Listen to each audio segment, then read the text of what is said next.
Oh, yeah, the team. Hi everybody, this is Jennifer from Ferdalump, and this is how to make faux French macarons. I used them to make the headpiece for Lane's candy dress she wore recently, and they were all handmade by me, and I thought you might enjoy a tutorial on how I did it. What you'll need is Model Magic Clay markers, a small cookie cutter that's a circle, a rolling pin, and some shaping tools. So let's get started. Model Magic is a lightweight clay that you can find at craft stores, Joann's, Michael's, Hobby Lobby. You can also find it at Walmart. It does come in different colors, but all you'll need for this project is white. It also comes in larger containers if you plan to make a lot. A bag like mine is about $4.99, but you can get it 50% off. So buy it with a coupon because most stores always have a coupon. If you've never worked with it, it's a great texture. It's nice and soft and squishy.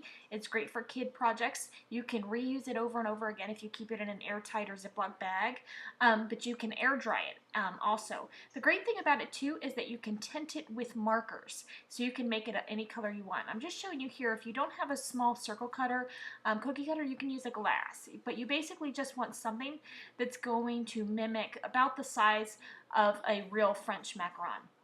If you don't have shaping tools like these, you can get them at the craft store, but you can also use things like a toothpick or a butter knife just to get some shaping done. So you're going to go ahead and start by tinting the color of your cookie.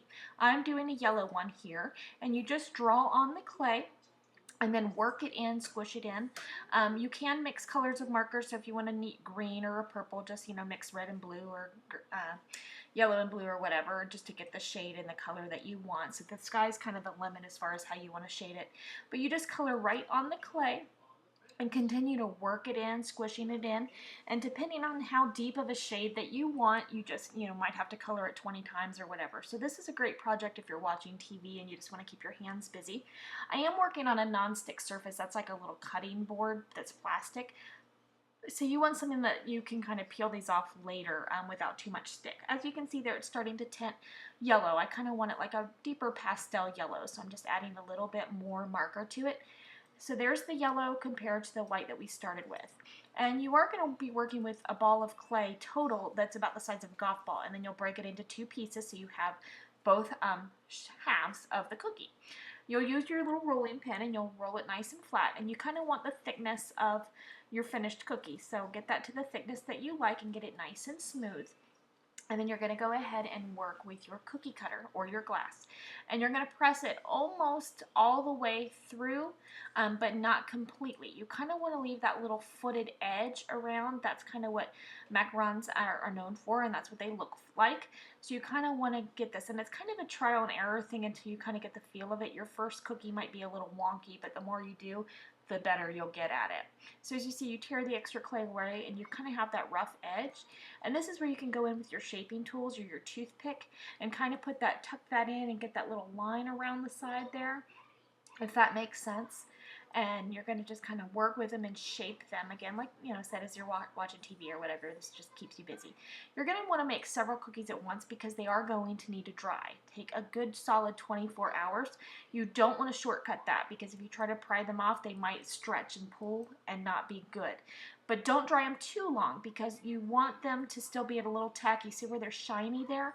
They're still a little sticky in the center, and that's great because we want the filling to be able to stick to the cookie. So we're just going to go back to our Model Magic Clay, and we'll take some white. If you want to tint the filling, I did tint the filling on a few cookies, so you can tint it just the same way we did with markers. For this particular one, I'm just going to leave it white. So you're just going to use a much smaller amount, just a small little circle. You don't need a cut or anything. You're just going to shape this with your fingers, and you're kind of mimic the filling inside. So you want a little soft, rounded edge, and just warm it up and smush it with your fingers. You want it to be a little bit smaller than the cookie halves themselves. And so until you get the right shape, then you're just going to press it into this tacky center of one of the shells and then put the top on. You kind of want to smush it a little bit so that they'll stick, but you don't want to smush it too much because the clay is still soft and you don't want to deform, misshapen the cookie. So then once you've got that, you're going to go and let it dry for a good another 24 hours, possibly 2 days, because you want them to be fully dry. So when they're all dry, you can handle them just like this, and they're pretty durable. I mean, they will gouge or scratch, You know, if kids play with them, but they do make a great little accessory for kids to have tea parties with. And again, these were all made out of white clay that I tinted, so you don't need any other colors. This was all done with markers. And as you see, out of one package, I was able to get 5 cookies and have those left over. So you could easily get 6 macarons out of one bag. This is just a better look at how they look up close. So as you see, they're not perfect, but they certainly look full enough, good enough to fool some people. And this is just a display option. I found this cute little dome and pedestal at Michael's, which is actually a Christmas ornament. See the little loop at the top? It's glass, so it's not super great for kids to play with. But some people say, what am I going to do with fake cookies? Well, some people like to decorate with them, especially for the holidays or even Easter with the pastel color. So that's a little doily that I crocheted. And you can just stack them in there, or you could glue them down if you wanted to. You could glue around the rim so that you could hang it on your tree, or however you want to do. But that's just one idea of how you could display them, or arrange them on a cute little china dish or an antique plate or something like that. Would be cute. You could also do the headpiece like I did with Lane's candy dress. If you don't have time to crochet a little doily, you can find ones like this at the craft store. They're pretty inexpensive. You can also find vintage ones at thrift stores. This is a fabric stiffener you can find at the craft stores. It's about $5 for the bottle, but it goes really far. And what you do is you would just saturate the doily in it and then lay it somewhere to dry. And when it dries, it would be nice and stiff and flat. And then what you could do is take that and attach it to a headband or a hat or whatever you wish, and then just glue the macarons down in a stack. Hot glue works really well. It doesn't melt them or anything. And just stack them on up. Now this is what it looked like after Lane wore it around Disney for like 6 or 7 hours, which is, you know, pretty great for a little one wearing it. You see some of the fillings are tinted.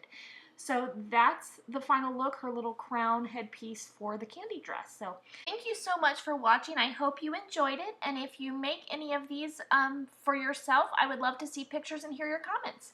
Have a great day, everybody.